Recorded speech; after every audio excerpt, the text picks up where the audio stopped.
I've thrown you into the middle of the book, Women in Igbo Life and Thought, in part due to the constraints of a 15-week semester, but also because we have actually covered a lot of ground already between Chittister's description of three spheres of power that work almost like three kinds of religion, he suggests, and then Mbiti's exhaustive study of all elements of African traditional religions, followed by our immersion in the daily experience as described in the novel Arrow of God. So that I think it's okay to throw you into chapter 4 of this book. But what you're missing is the preface and the introduction, and those help us get our feet under us. Now, it turns out that Sister Joseph Therese Agbasiere died before she was able to see this book through to its completion. And the preface is very moving, and I'm going to read some of it from you. It is written by the woman who then had been commissioned by Sister Joseph Therese, who understood that she was very ill. The woman who writes this preface was commissioned by Sister to finish the book for her.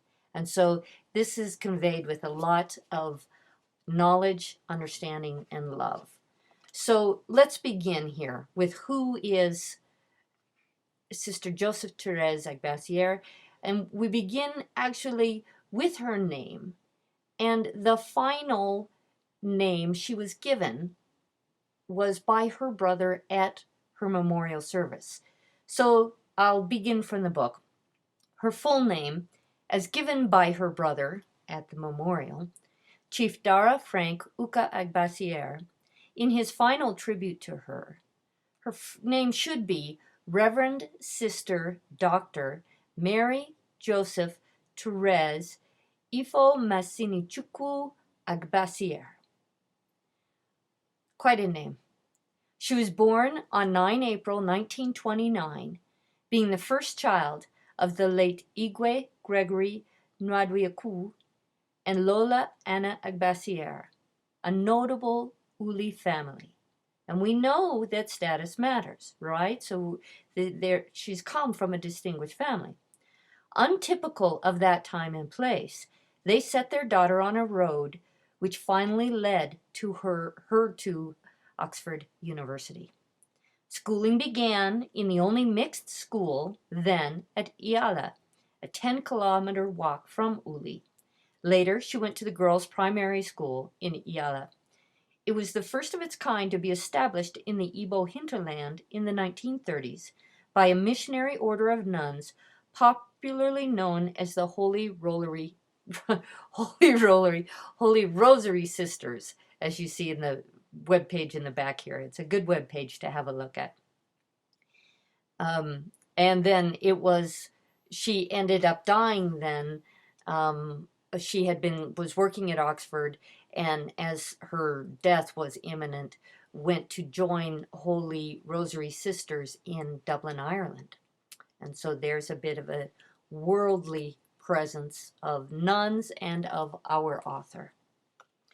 In 1956, when she is moving through her studies back in Nigeria, she had a mentor who went on to pass her exams at Cambridge in 1956. And that was rare for women at the time, let alone for an African woman.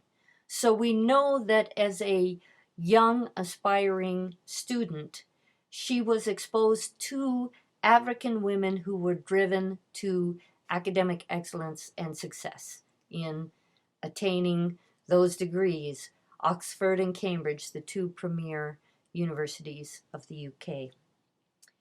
And then she went on to get a BA from the University College in Dublin in English Language and Literature with Latin as her subsidiary.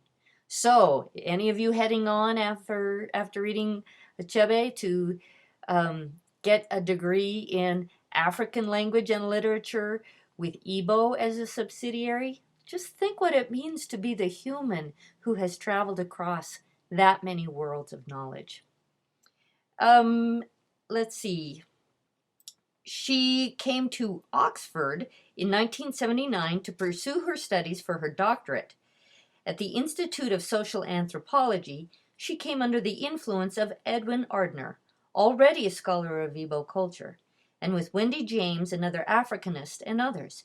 She began attending the seminars by women on women, initiated by a group of social anthropologists, which was transformed later into the Center for Cross-Cultural Research on Women, of which, in due course, Sister Joseph, as most of us called her, became a visiting fellow in order to complete a revision of her book.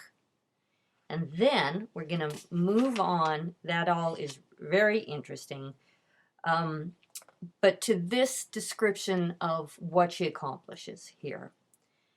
She sought a greater appreciation of the high regard in which Igbo hold women, of their self-assurance, and of their satisfaction in their role as moral guardians. Right? And the idea of being moral guardians in the community, that might already carry some weight for you.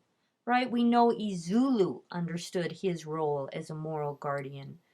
We know that his wives were very concerned then with Oduche's going to the missionary school, for example. They want to be moral guardians, and across the community, women would be doing the work of substantiating, supporting the children's development. Of their self-assurance and of their satisfaction in their role as moral guardians.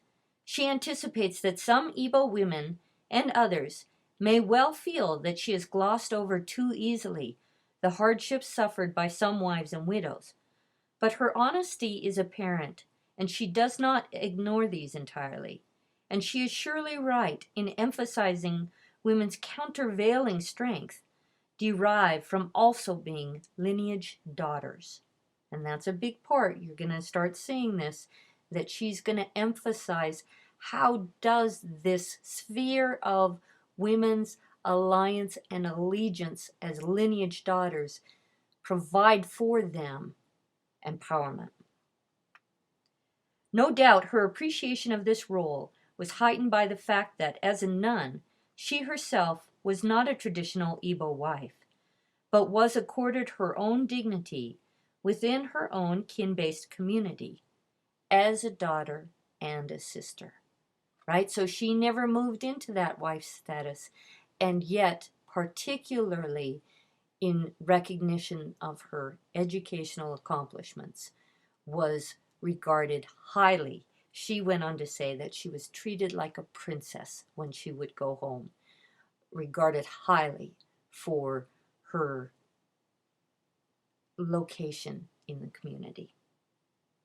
So, hope that's helpful. I'll do a little more context for the book.